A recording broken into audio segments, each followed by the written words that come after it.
Okay, we are now recording. Thank you.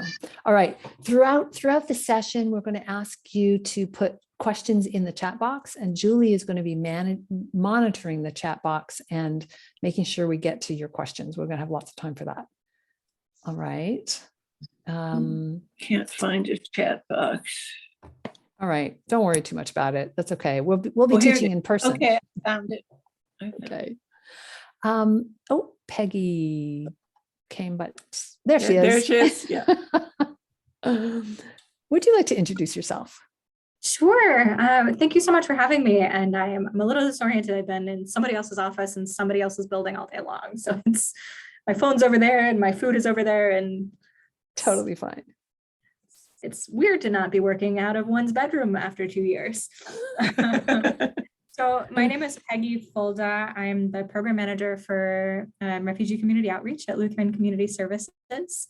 And I was lucky enough to reach out to Linda at exactly the right time regarding some emerging needs and wants more than needs for ESL supports for our new Afghan friends. I supervise one of our Afghan outreach workers who has been co-facilitating a women's group for probably close to a year now. And two of you are going to be working with some of them, maybe more than two if we get the home class going as well. And I'm just so excited. I can't even express how synchronicitous it was to make this connection at exactly the right time. And I'm also really hopeful for what this can mean for many of our other new communities that we support at Lutheran in Washington County and Clackamas County as well. So thank you. And hopefully some of you might be seeing more of me. And if there's anything I can do, I'm happy to help. Great. Thank you so much. We're going to come back to you in just a second. So I wanted to say one of the things that is really exciting, I find, about this effort is that it's all about partnerships. If you asked Beaverton Literacy to try to find housing for new immigrants, wow, that would never happen. But what we can do is we can teach English, and we can provide curriculum, and we can provide build community that way. And so by partnering with the agencies that can find housing and that have the connections to the immigrants, we really can make a lot happen. And so Lutheran Community Services is a partner, Catholic Charities is a partner in this. And I don't think we're able to come today. The Afghan Support Network, I had a conversation this morning, a great meeting with the head of PDX Friends of Refugees. So we're reaching out all over the place. Okay, so first up, Peggy is going to give us just a little better sense of who our learners are and where they are in their resettlement journey. And then I'm going to talk about just 6 housekeeping details for the classes, and then we're going to turn it over to Amy, who's going to talk about the curriculum and the materials. Peggy, all yours. Sure, absolutely. And I am very welcome to questions. This is our Afghan neighbors. This is a new community for me in my work with refugees. So that's been really fun and exciting. What I know so far, we actually have a really interesting mix of a number of different people in a number of different places on their kind of resettlement pathway, including different kinds of refugees. So some are new evacuees, some have been here for multiple years as refugees or SIVs, which is special immigrant visa. What we know about SIVs often, and this is unique to those who were supporting the US military and the US government in either Iraq or Afghanistan in some capacity. So often there's usually the husband, but not always, has pretty good English skills. The rest of the family frequently doesn't. So it's sort of a different kind of approach and access as far as learning, schooling, exposure to kind of a bigger world. There are some older folks, there's some really young folks, there's a lot of moms, with kids. There also, and I will be interested how this plays into some of what we're able to put together with your support as part of the women's program that we've started. There are some folks that were resettled more than 5 years ago who speak English pretty well, and are it's almost kind of a like informal mentorship experience that has emerged from this women's program. There are some that are still in hotels from what I heard when I was visiting them, the group on Wednesday. There's a lot of uncertainty still. There's a lot of frustration still. And we find this really common with many of our different communities, where what they thought they were coming to is very different than what life here turns into, good, bad, and otherwise. I think especially for Afghans relating to housing and transportation, where, and we know some of that is sort of cultural, some of it's class, some of it's just level of comfort, kind of navigating. And we also know that some comfort with English is part of that. So we're working on some ways to kind of work around that to make sure that people can get to the class if they want to. Let's see.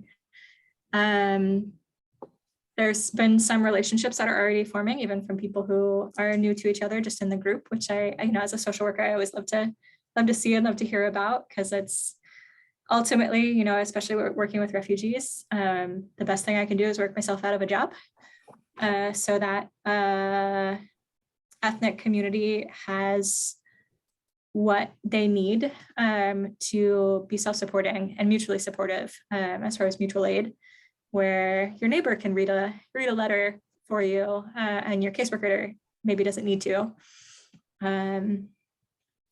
Let's see.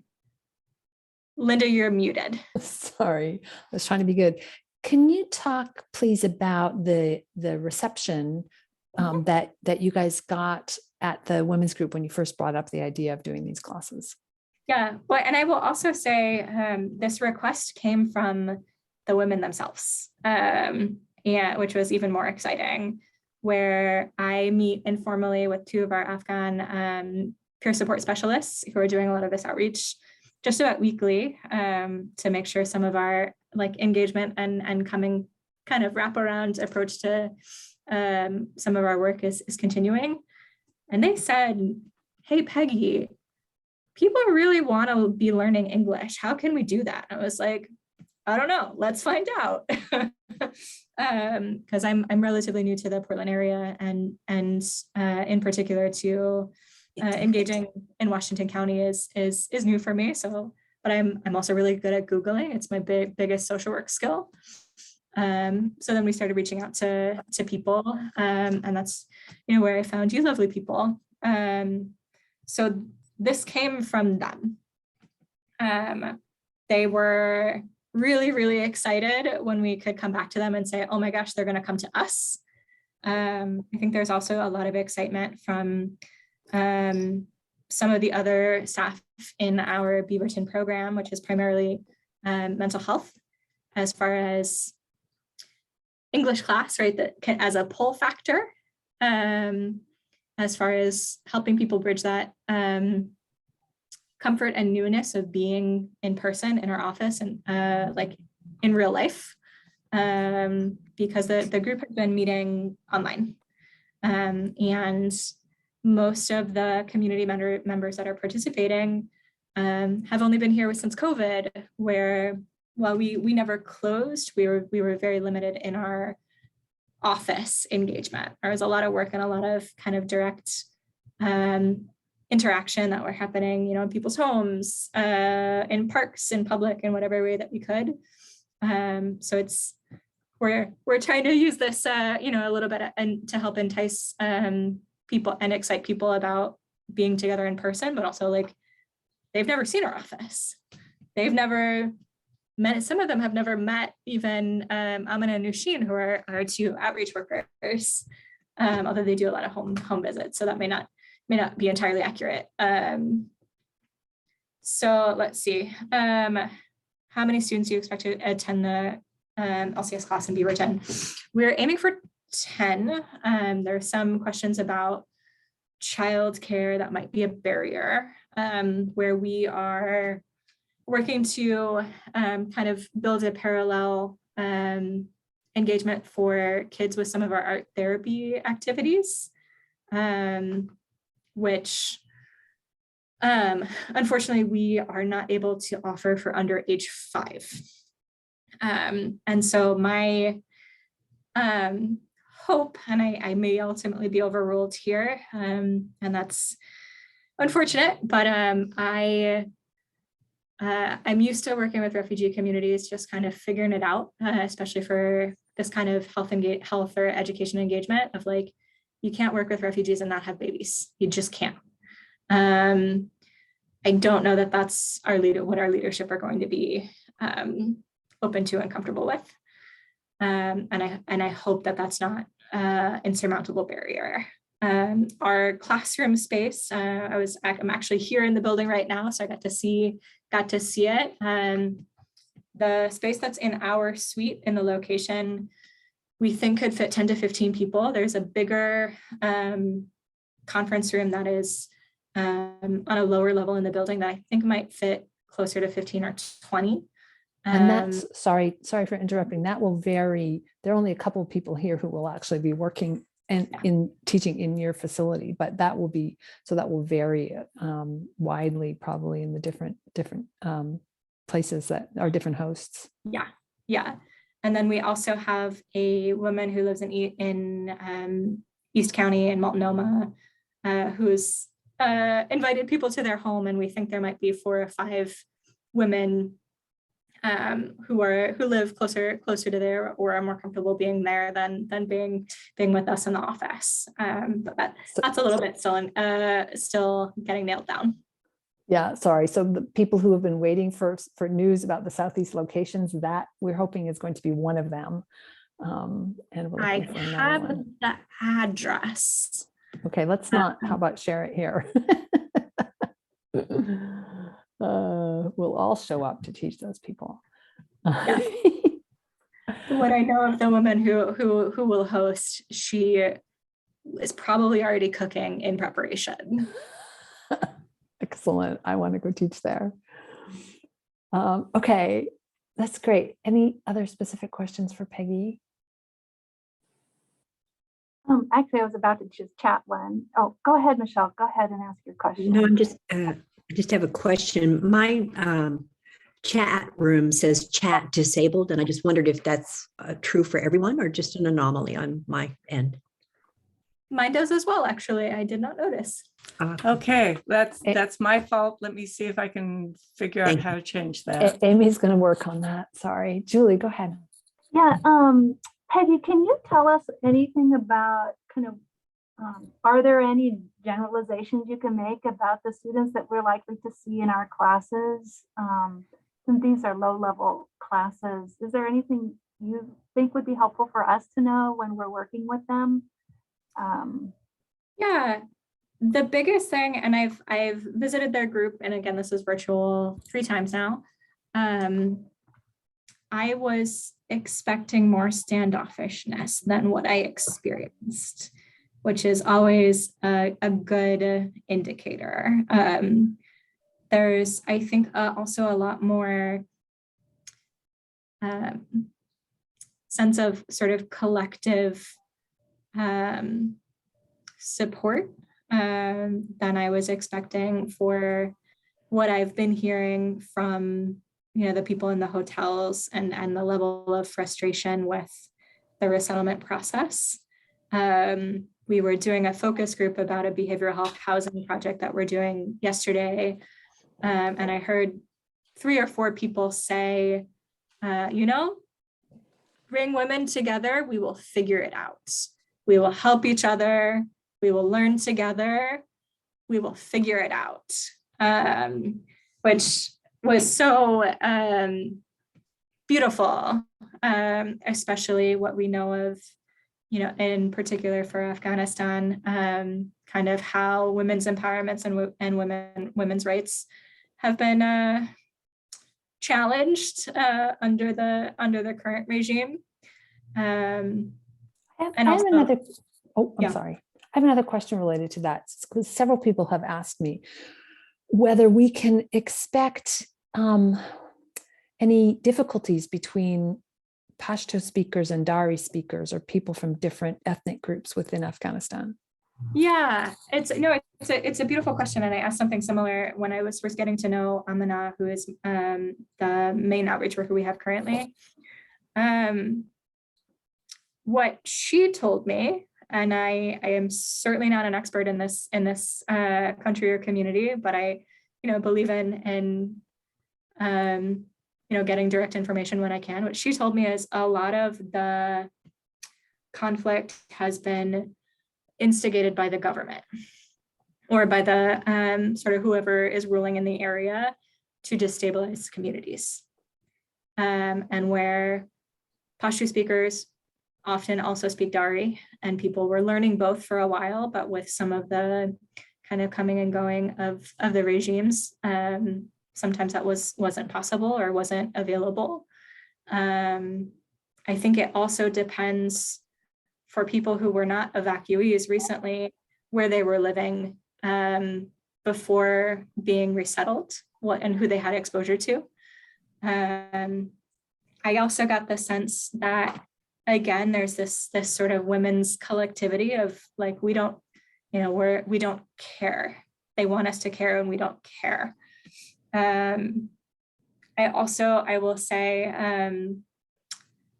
I am making an attempt, because we, especially as much attention as the Afghan crisis has got, trying to keep in mind and to reiterate in my language that there's many Afghan communities, and that Afghanistan is very diverse, sort of ethno-nationally, and sometimes that's really common just in this country, how we want to homogenize people, but I try to be mindful of that when I'm speaking to them in particular. So I don't know if that answered that question directly as far as Darian. Yeah, no, that's great. I think that's helpful. I had a similar conversation with the PDX Friends of Refugees person who talked about the level of conservatism among the refugee families that are coming specifically from Afghanistan. And she said, yeah, there are definitely quite a number of them whose husbands are not going to let them do all kinds of things. They're mostly home with their kids, and it has to be all women classes, and they won't do things with men around and all those things, but it's a range that certainly doesn't describe everyone. So something to note. It's not uncommon for any of our new communities as well, because the pressure that the resettlement system puts on families to earn money as quick as possible, and that it's usually most economically viable for men to get jobs in labor, and for women to stay home and care for the kids. So really, really commonly, any of our programs are consistently engaging with women in any of these communities, more frequently than we are with men, usually because within the 9 to 5, men are working. Not always, for sure. There are exceptions, absolutely, but it's kind of this question of like, we have to do better with men, but we have to do that outside of work time. Peggy, So, there's a series of questions coming up. Linda, I don't know what you're feeling like in terms of time, but there's quite a few questions that have come up. Do we have time for Peggy to address them, or we have in 5 minutes we need to move on. Okay.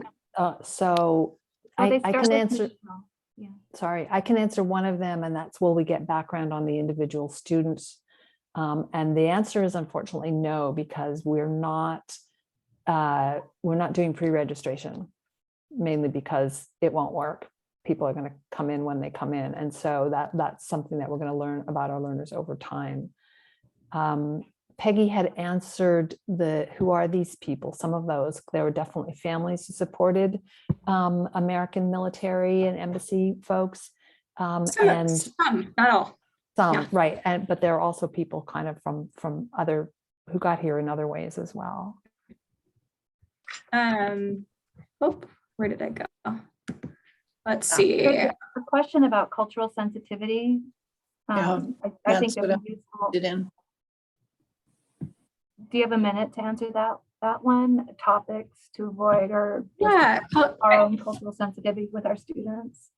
I think cultural sensitivity, the biggest thing that I've noticed in some of the small interactions that I've had with these communities, these Afghan communities so far, I wanted to expect that everyone was Muslim. They're not. I wanted to expect that of those who are Muslim or that they're all conservative. They're not. There are some women who wear hijab. There are some that don't. There are some women that dress very traditionally. There are some that don't. There are some, and it's interesting, we've had some difference of opinions with our colleagues at the Afghan Support Network around separation of men and women. There's also, it's interesting because there can be a big impact on, how can I say this? We've run into a lot of people who had spent a lot of time in Iran. And so and Dari and Farsi are very close to each other. I'm told even mutually understandable. Some of our staff that are focusing on the Afghan community are actually Iranian and speaking Farsi instead of Dari. I have some linguistic questions about that, but that's a topic for a different day. I think I would encourage anyone really in any of this work, but I imagine that most of you know this, if we can not make assumptions, particularly based on what we're seeing in the news, and be curious, that's definitely ideal. I think even the topic that I had to engage with them with yesterday, mental health and housing, which I know are big stress points. I just came in and I was like, I'm kind of worried to ask you this question because I know this is really big and really stressful and I don't want to make anybody more upset and I don't have an answer. And they were so excited. It was really surprising. So I think as much as possible, I can try to keep an open mind, which is hard when we've seen so much for such a long time now in the media about what we think Afghan people are and Afghan women are in particular. Not necessarily what we're receiving. So they're not necessarily intimidated going into mixed English classes. Are the women do they feel confident enough to participate in a mixed gender class? I think that would really depend. What we spoke to them, and again, this was our sort of pool right now is a women's group. So there's a different kind of level of comfort. As a woman, speaking to women, they know this class, at least what we're offering at Lutheran, is for them. We're also trying to ask, talk to your husbands. We can do something for them too, but we don't know them. So if you can tell us where they want to go and when they want to do it, we can work on that. And that was kind of everybody kind of laughed. And then there was a lot of crosstalk. And when I'm visiting kind of community groups, I don't always insist on direct interpreting everything because you got to have the kind of engagement and I don't need to know that and it kind of breaks up the interaction sometimes. So I think it will depend and it will vary. That's great. And right now, the Beaverton literacy classes that we are planning now are split. So we have men's classes. Actually, at the moment, we have one men's class and we have women's classes. And we have been asked, I don't have any details yet, but we have been asked by a company in Beaverton to offer a class for 15 Afghan men that they have employed. on the clock. The employer is going to pay for that. I'm very, very excited about that one. So That's huge. My mother was actually a retired ESL teacher, and she lives in Vermont now, and had a similar setup with some migrant farm workers in her town, where they invited her, and it was paid time. cool. So we could talk about this and ask Peggy questions, I'm sure, until tomorrow. We're going to move on. Peggy, thank you so much. And I don't know whether you're able to have the time to stick around or not. We might come back to you at the end if you're still here. Yeah, I can stick around. I have to get to the train around 5, but I'm happy to stick around until then. And you're also welcome to share my information if there's follow-up questions. Now that sounds like a risk taker. Okay. I'm really good at Google, and I'm happy to share my Google Ninja skills.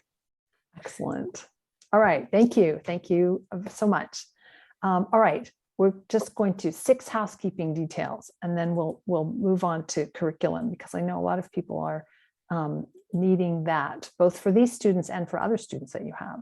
So the first one is for this program, the pilot.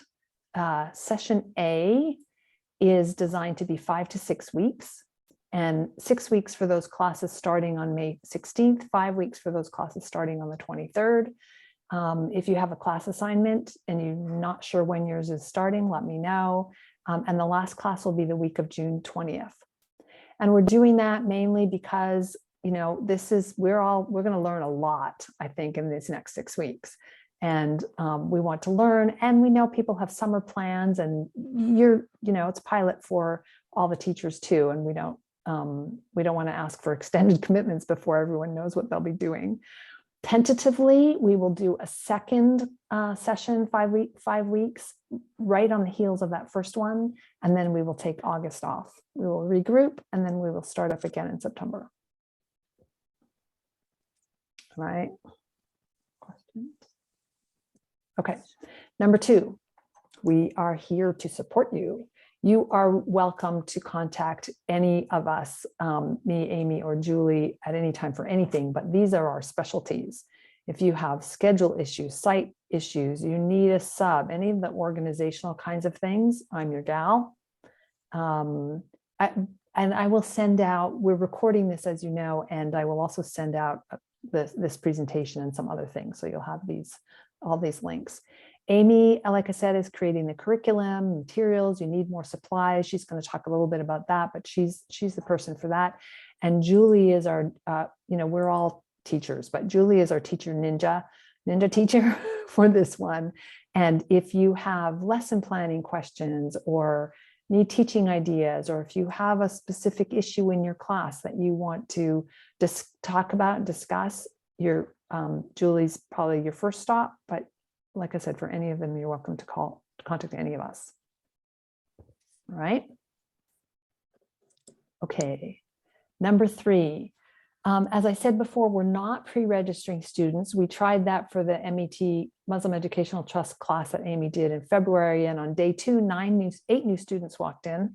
So, we're just going to let that happen. There in your binders, there's an attendance sheet. We are asking you to put, some of our students may not be able to write their names. Just do the best you can and mark attendance every class. And I'm asking, because we're really trying to learn after every class, to just take a picture of your attendance sheet and email or text it to me. This will help us know, do you need another assistant, or do you not need the assistant that's there now? How should we staff it? Do we need to stop publicizing that location? All of those kinds of questions, right? Many of our students will be using WhatsApp already. This is, the prime way. I see Peggy nodding. The prime way that a lot of people with families in other parts of the world are communicating with them, because it's free and it's accessible pretty much everywhere. So if you have never used WhatsApp, we have some links in here to help learn how to basically just to send information back and forth.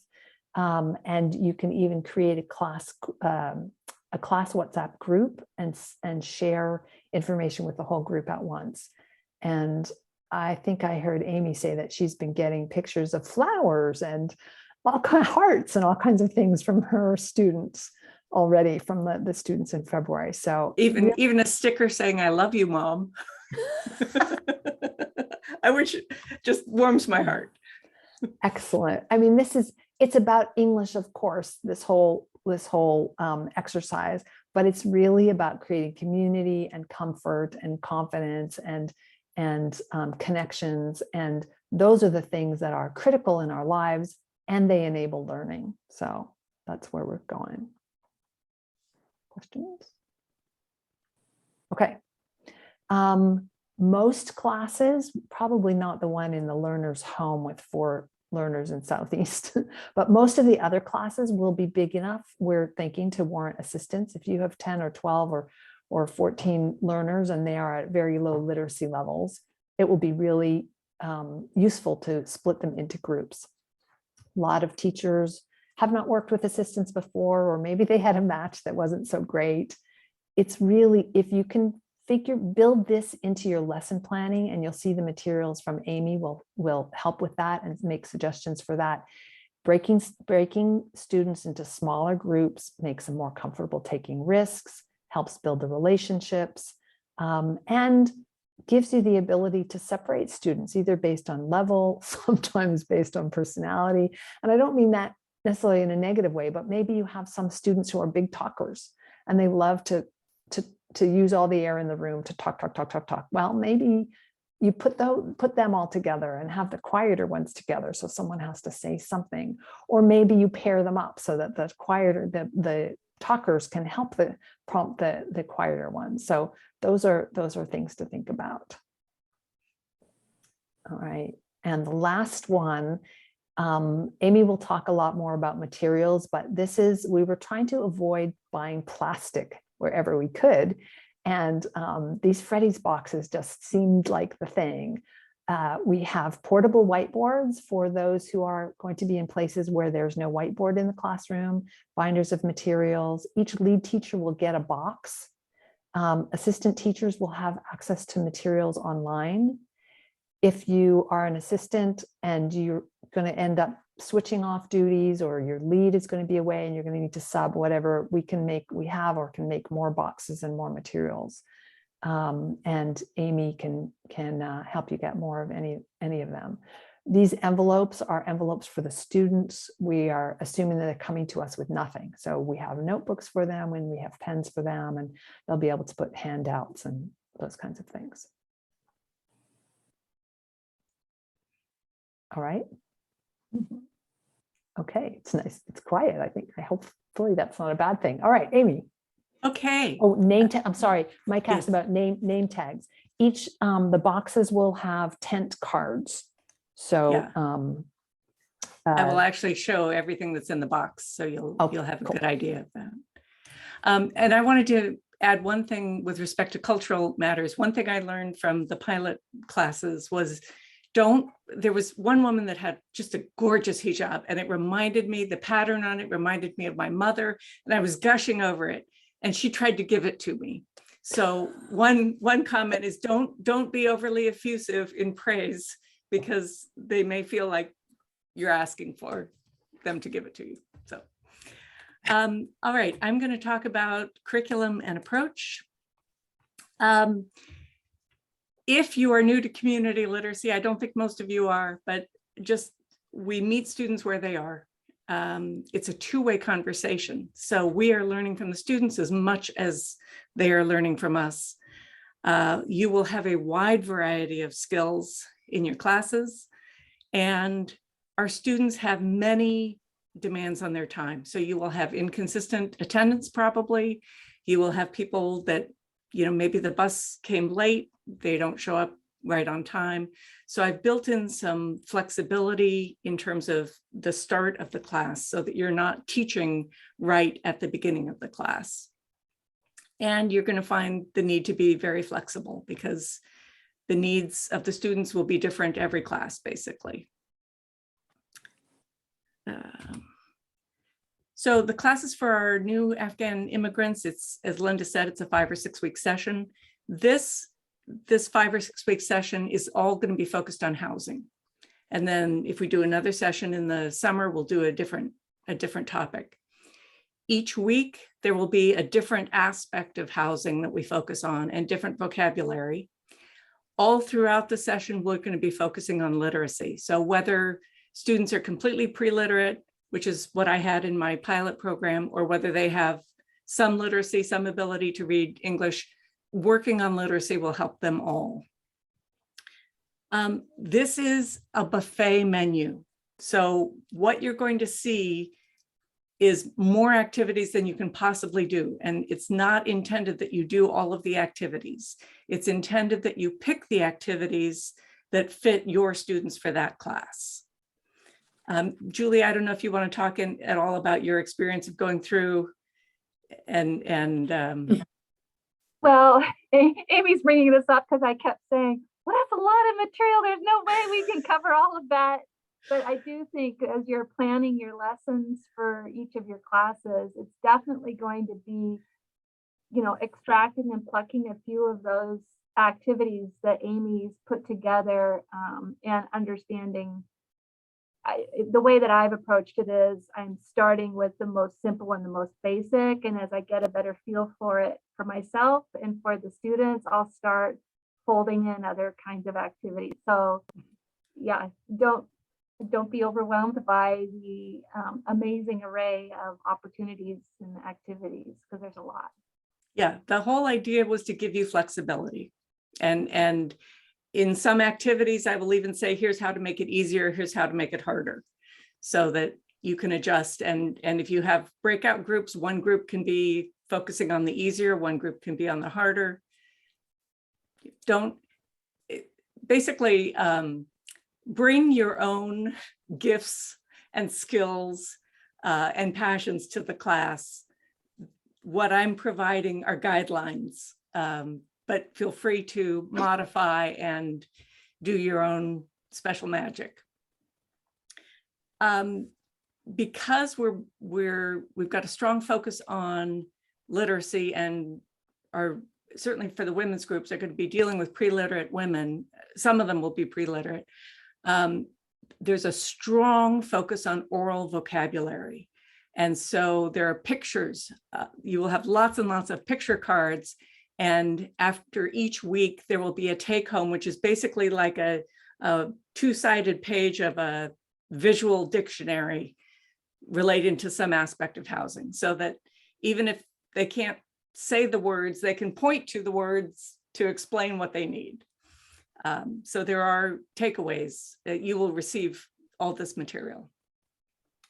These are the weekly themes. The first week is personal information and housing types. Second is rooms and facilities. Third is furniture and cleaning. Fourth is appliances, utilities. Fifth is reporting problems, which is really, I think, one of the most valuable pieces, but they need to have the other vocabulary in order to do that. And for the MET classes, we will have a sixth one on bills and payment. The question was, are they pre-literate in any language or in English? Some of these students are pre-literate in any language. They never learned a written language, but they have very strong oral skills. Their oral memory, some of the students, was just amazing to me. And their ability to do phonemic awareness exercises was really strong. So you can assume, you can expect some strong oral skills. Can I pipe in just for a second on that? We may tend as teachers to think, well, that means we have to spend all our time on writing, and that means we need to really focus on writing. And the opposite is actually true. Without some oral vocabulary, the letters and the combinations of letters are meaningless. And so we develop the oral vocabulary and then fit the literacy, fit the writing into, oh, this is how you write that word that I already know. Right, exactly. Exactly. The literacy activities will build on the oral vocabulary.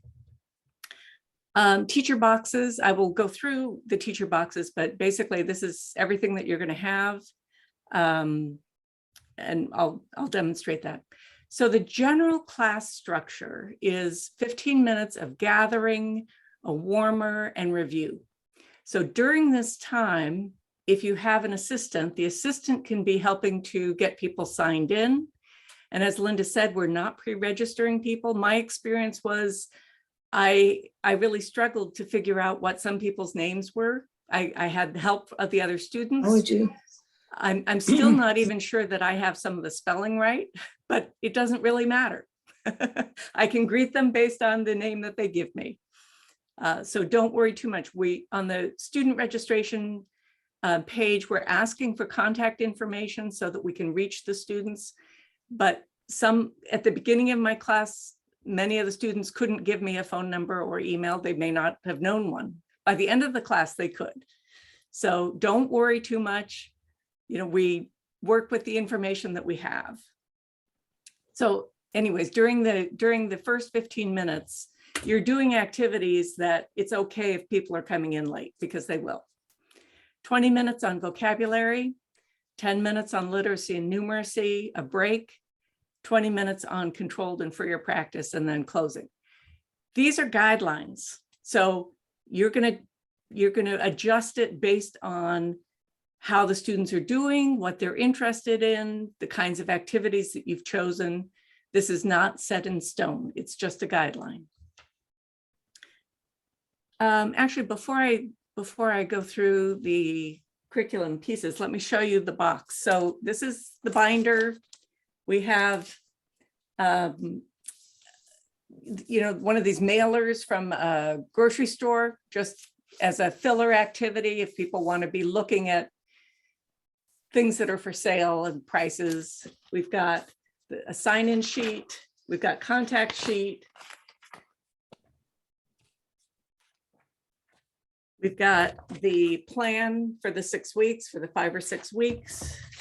And I will send you links to all of this. We have general good. notes. So the warmer activities, things are color coded. So we've got 4 pages of warmer activities that you can choose from. Got a sign that you can put up depending on your space. If it's an improvised space, we've got a break sign to let people know when it's a break, that it's 5 minutes. Got lots of pictures. How are you feeling? How was your day? Got calendar pages to practice. We've got letter and number pages to practice. And then for each week, there are thematic activities, and I'll explain what those are. So that's the binder. We have the vocabulary cards that you'll be using. And I do recommend that you check these, you look at the link to see what these pictures are, because it may not be obvious that this is a picture of an apartment. So I do suggest that you review that before class. There's 2 sets of the vocabulary cards, so that if you have a breakout room, you can each work with 1 set. There are the handouts for each week. There are tent cards. There are decks of cards to just use as you see fit. So there's numbers, both the numeral and the word. There's colors, the word and the color. Days of the week, months of the year. There's the whiteboard that Linda mentioned. It is magnetic. And whiteboard markers and a cloth eraser. And the kits for students that has this exam book, basically. It's just paper for them to write on. And we've got more of these. So this was just an easy way to provide paper, and there's a pen. And we have blue tape. So taping things around the room, taping things up on the whiteboard, taping up signs. And I'm doing 15 copies of everything, 15 sets of everything. If we find that your class is routinely smaller than that, I will cut that back, because it takes a lot of time to produce 15 copies of everything. If your class is larger, let me know. So just to reiterate what Amy said earlier, it's a lot. We could teach for an entire year out of that box. yes. right? But because with each class, we don't know where the students are going to be in terms of their ability. And so Right. you might be taking things from the very beginning kinds of things of that box. You may only be teaching, numbers 1 through 4 for starters. Mhm. If anyone who has tried to learn 1 through 10 in a foreign language all at once, that's 10 random vocabulary words, too hard. The ABCs, knowing the ABC song doesn't help you learn or communicate in English. So you might start just with 5 or 6 letters or something like that. So another class will be taking things from the middle of the level ability. Another class might be taking things more from the end, or different breakout rooms within different groups within a class. And I even have suggestions for independent activities if you happen to have 1 or 2 students that are just way more advanced. I'm targeting for all of these activities, I'm targeting what at Beaverton Literacy would be a level 0 or level 1. So somebody who is very new to English or has very limited oral vocabulary and very limited reading. If you find that you have students that are much stronger than that, I'm going to recommend that you help them find other classes, because they will probably be excruciatingly bored. And we have volunteers here who don't have assignments. So, let me know probably if you need to find a different kind of resource for one of your students. Yeah. Okay, so gathering in the yellow pages, this is the first 15 minutes or so. I do have a suggestion for a class routine. I've got activities to do, introductions and social language. How are you? How was your day? I've got suggestions for review activities. You cannot review too many times. You will be completely saturated and sick of the vocabulary before your students have had enough review. So I can't stress enough, review, review, review. And I have suggestions for calendar activities. These are the same activities for the whole 5 or 6 week session. So these don't vary. And there's more there than you can do in 15 minutes. Okay, for the vocabulary activities, these will change slightly each week, depending on the vocabulary. I've divided the vocabulary into essential and extra words. So you start with the essentials. If they know those already, then you can add the extras. The first thing that we work on is recognition of oral vocabulary. So can they, when they hear it, do they know what it means? Can they associate it with a meaning? Secondarily, we work on production of oral vocabulary. So can they give that word? But if all they can do is recognize what they're hearing and then be able to point to what they need, that's the first step. And as I said, these will vary slightly by week. Literacy and numeracy will be based on that week's vocabulary. We're going to build letter sound knowledge about 4 consonants per class and 1 vowel sound per class after the first, 1 vowel, 2 vowel sounds per class after the first week. Letter sound knowledge starts with the letters in the students' names. So that's what they're most familiar with. That's the foundation that we can use to expand on. And we're going to work on oral vocabulary of numbers. I've actually found that many of the students are pretty good with 1 through 10. I haven't had any that were completely lost with 1 through 10. So we're going to start there. And we'll do some beginning phonemic awareness. So what's the first sound? Do these 2 words have the same first sound? What's the vowel sound? Do these 2 words have the same vowel sound? How many syllables are there? Just very, very basic oral processing. These are cumulative over time. So if you have a whole lot of turnover of your students from week to week, let me know. We may need to adjust this a little bit. And then we'll have controlled and freer practice, and this will include some substitution dialogues, as well as some really easy readers. So I've taken the very, very easiest readers from Bow Valley College, from Literacy Minnesota, from an Indianapolis project, and made them even easier. And I suggest a sequence that you use these readers, even if the students don't read. You know, it's okay. We have activities that will help them hear the story, follow the story, associate the story with pictures, and then start to associate that with words.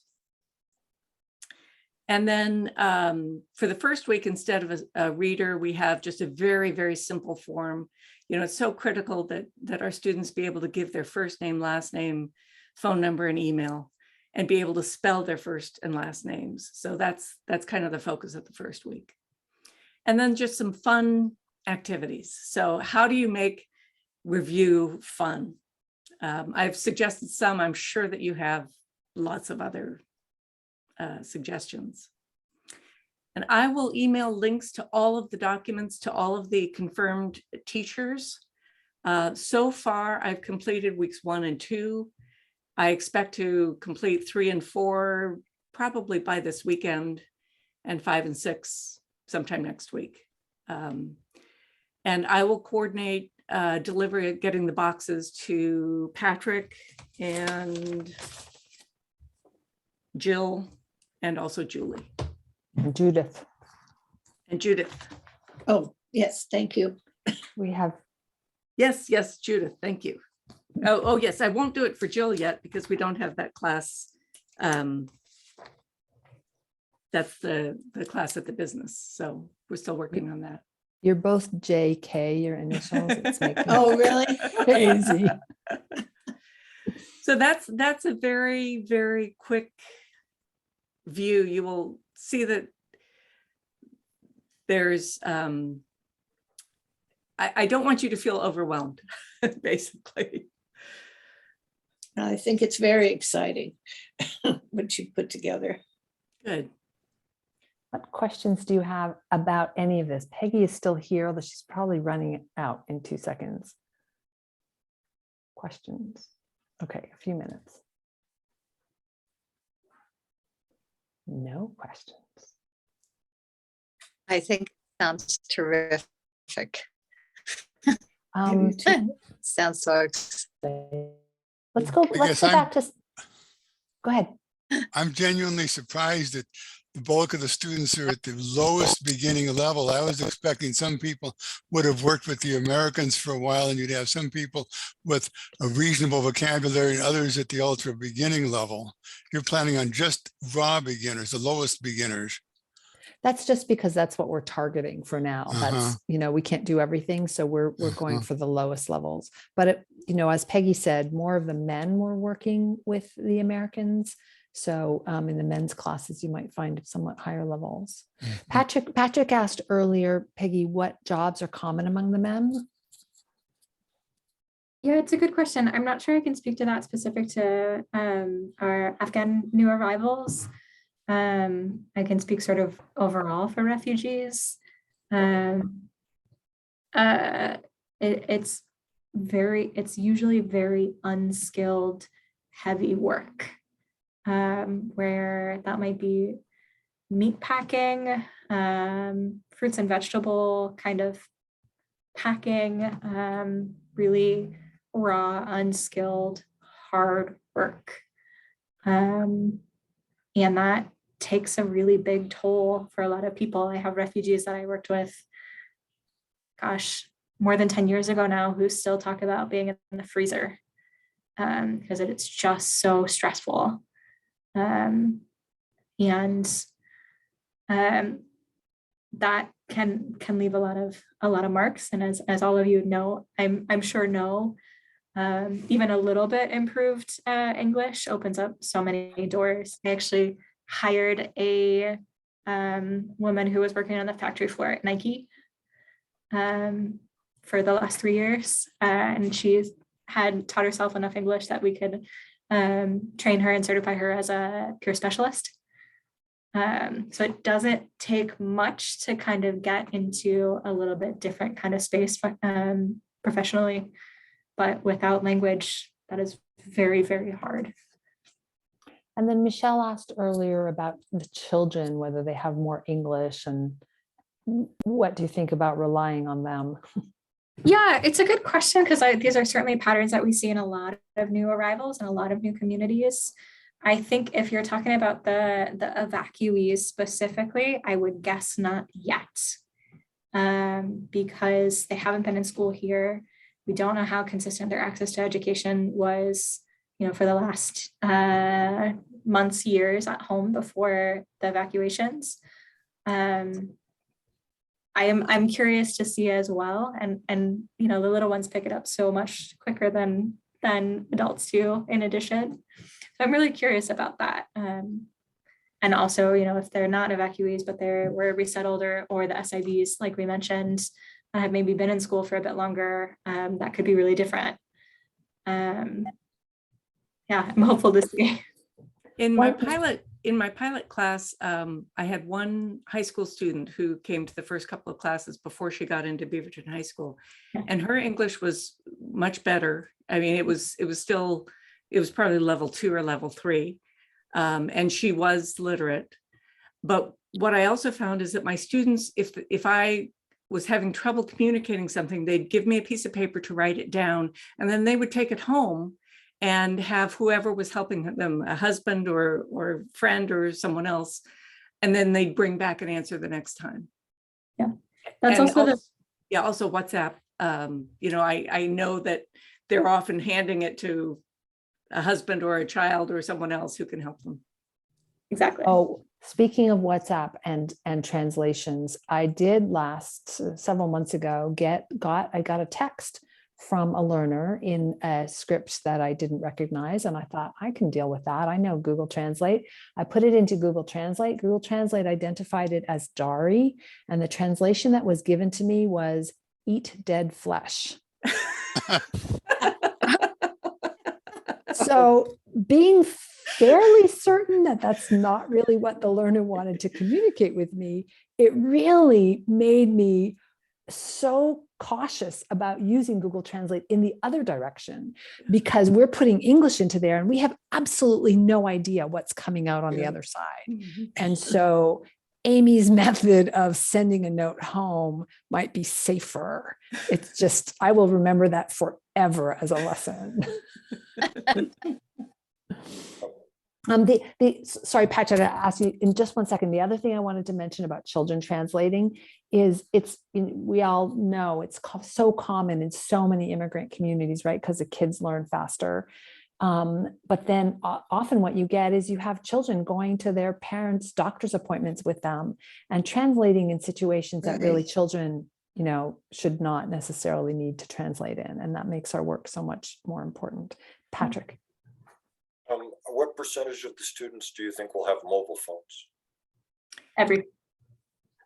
Actually, at the beginning of my class, the majority of women did not. By the end of the class, they did. So I think it depends on how quickly, how long they've been here. Most of the women in our women's group join, and it's a Google. We use Google Meet at Lutheran. They join on their phone. Mm-hmm. The digital literacy component of all of this is really fascinating. And I am including in the materials links to practice videos. So, I've got one on the alphabet, I've got one on numbers 0 to 10. So you can send those links through WhatsApp or other methods. And I'll probably include like some word wall games or things like that they can practice with. Other questions? How recently did our students arrive? Mike asked. It sounds like it's a very wide variety of answers. Yeah, I would guess, at least for the women, the people who I imagine are going to be most likely to be there are going to be the newer evacuees.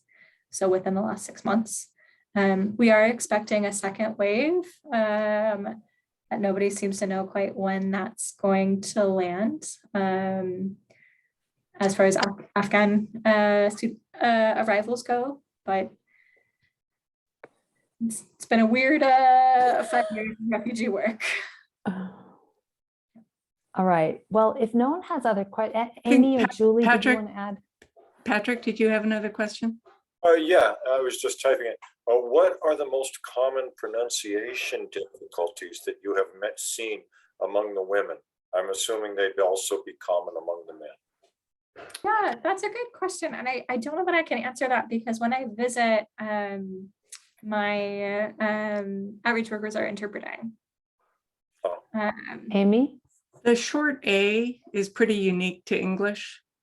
That one, short A, and I would say TH is sometimes tricky. But other than that, I mean, so many of them have such strong oral skills that they're really able to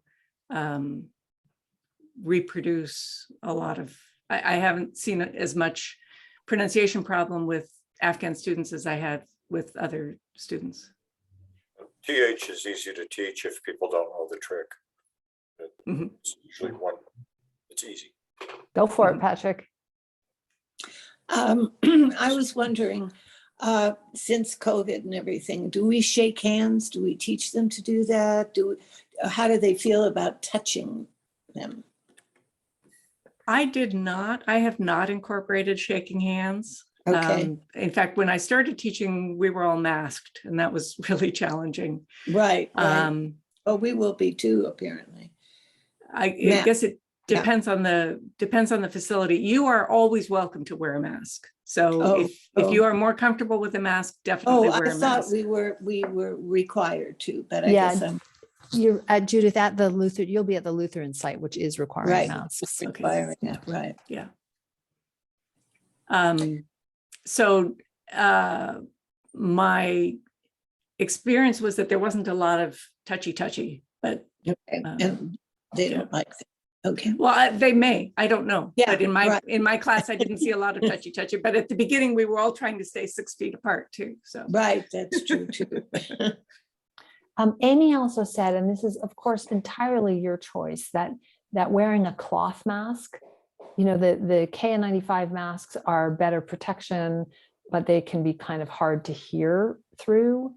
Right. And the cloth masks may be easier to hear through if you can do not quite 6 feet, but a little bit, at least some distance. A cloth mask may be easier, but it's entirely your choice. Well, there's also those paper masks, which I think are not as hot and they're probably not as effective.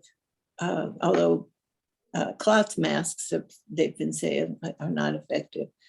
But anyway, I was thinking about those paper ones are. Yeah, there are different options. And I think you'd be able to hear better through that. Right. Oh, those are the blue pleated Right. masks. Right, that's Right. what I'm thinking of, right. Right. Yeah. Patrick. The only protection sufficient for me is an N95 mask, but I'm a very loud person. So most people ask me to speak more quietly, Yeah, whether I have a okay. mask on or not. You're going to be teaching in a big room over there at the MET, so I can fall that asleep. doesn't necessarily mean a lot of students. It's just the room is large. Fine with me. But if anyone needs N95 masks, I have reliable sources and I can get them. All right, I'll get that information from you and I can send it out. Okay, I will send out the link to the recording of this session. I will Linda? send out, yeah. Excuse me, there's a question from Jill about whether Pashto and Dari speakers will be in the groups together and will they understand each other?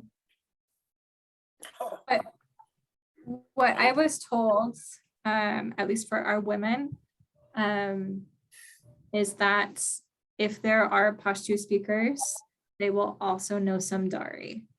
Again, I have not independently verified this. I don't know if this is appropriate or correct. That's what our Afghan outreach worker told us. And my experience was I had some students that only spoke Pashto, some that spoke, I don't know. I since I don't speak Pashto or Dari, the languages that they said they spoke, some of them said Dari, some of them said Pashto, some of them said Pashto and Dari, one said Noristani. By the end of 7 weeks, they were all talking with each other. So they found enough common language. The other thing I wanted to mention was you may find, especially in the women's groups, you may find some silent students. So students, I had one student who didn't talk at all for about 3 classes. For some learners, it just takes a while. They have to hear more English before they're ready to speak it. And so I have identified some activities that are non-speaking activities, but don't worry too much if some of your students don't talk at all for a few classes. If they don't speak at all by the end of 5 or 6 weeks, then I'd be a little bit concerned, but we meet the students where they are. Yeah. And for receptive language comes before productive language. So, So getting, yeah. Someone had a question about class assignments. So I so appreciate your patience with all this. Like I said, from the first, it hasn't even been 7 weeks from the first email saying, hey, let's think do about doing something. this. So we're still working out some things. If you don't have a class assignment yet, there's this class at the company in Beaverton that Jill is going to lead, but it's going to need an assistant. And there may actually be 2 classes at that location. I'm going to meet with the plant manager next week. And because they have some folks on different shifts and they might need classes at different times, we're actively looking for at least 1, if not 2 locations in Southeast. There's the Learner's Home that Peggy mentioned, as well as another more community space. And there may be the possibility, I know a lot of people are interested in North or Northeast or Northwest Portland. There may be a possibility there as long as it's on a bus line. So I can't stand here and say, leave your calendar completely open in case you get something. I just don't know, but I promise to keep you informed as things come up and as we solidify more spaces and times based on the schedule that you've identified. And if it's not now, it may be in session B. And if it's not in session B, we will definitely have more of this going on in the fall. So all of this will be useful. We're sharing. So several of you wrote and said, I have a learner from X other country that this material might be helpful for. Yes, we're sharing everything. So that's definitely possible. And we're hoping to add an online component. So whether it's online classes that stand alone, or maybe for students who are with us twice a week in person, we'll have a 3rd day where they can come in and get some practice, that kind of thing. It's Amy has her hands a little bit full at the moment. So it will be a month or so or 2, something like that, before we're ready to launch the online portion. But that's an opportunity. Also, I know several people have indicated an interest in teaching online. So there are definitely more opportunities. And just, if you're wondering specifically, just send me a note and I'll let you know, give you more information about particularly what you're interested in. Oh, and Peggy said, if we have another wave, they will likely come through the hotels first again. And that was our initial idea, was if these refugees are being put up in hotels before they get into housing, let's go teach English in the hotels. And Right. now, there was Ramadan and planning and all that. And it sounds like by the time we get started next week or the week after, most of the folks in hotels will be in housing, which is awesome. Of course, that's what we want. But when if another wave does in fact come through, there will be more opportunities to go into the hotels and get them from day one. So that's, we will make every attempt to be there and to be there with you. Yeah, Mary, you're on mute. Mary, your microphone. Mary, your microphone. is that better? Yeah. Okay. No, other Mary. Oh, Sorry. Yeah, other Mary. Am I There. unmuted now? Yes, Thank now you. you are. Okay, hi. I had a question. If for those of us who are maybe new to this and for the classes that are assigned and going to be up and running, is there any room for observation in anticipation of eventually getting an assignment? Yeah. You are always welcome to observe any class that I teach. I'm at the Muslim Educational Trust on Tuesdays from 10 to 11:15. Okay, Let me great. know. Let me know if you plan to come, so I'll let the people at the school know. Yes. Okay, You're very welcome. You know, just because it sounds like eventually if we've got interest, we can be put to use, but I'd like to get as much under my belt in advance as possible. So that's a way to start. Thank you, Amy. Yeah. That's a great. Anybody question. else want to offer up there? As it goes along, I'm sure there'll be, as classes develop and form, then maybe some opportunities. Yeah. Yeah, Thank you. absolutely. Questions? Okay, we are available to you. I can't say that enough times. I will send out a link to the recording, a link to my slides and Amy's, I think. Mhm. Yes. Yes. And there was a great presentation. Someone asked about, several people asked about cultural do's and don'ts. It was a great presentation at the Ortisol conference workshop just last weekend about cultural humility, which is just such a great way to think about this do's and don'ts. It's at a basic level, it's about not making assumptions, but this concept of cultural humility and creating brave spaces. He introduced the speaker talked about brave spaces as opposed to necessarily safe spaces. We unfortunately cannot make everything safe for our learners, but we can create an environment and a culture within our classes where they can be empowered and have confidence to be brave. And so I will send out a copy of his presentation also with the materials. I don't know if I have access to a video of that, but I do have his presentation. Great. And I will send the links to all the documents to all of the confirmed teachers. If anybody else wants them, just email me. I'm happy to send it out to everyone. But Actually, I don't think I have everyone's email. Yeah, I can get you everyone's email. Okay, I have okay, already then I'll send it out. promised that. Okay, I'll send it out to everyone. Yeah, that would Yeah. be great. Yeah. All right. Thank you so much, everybody. Thank Thank you. you. Thank you very Thank you. much.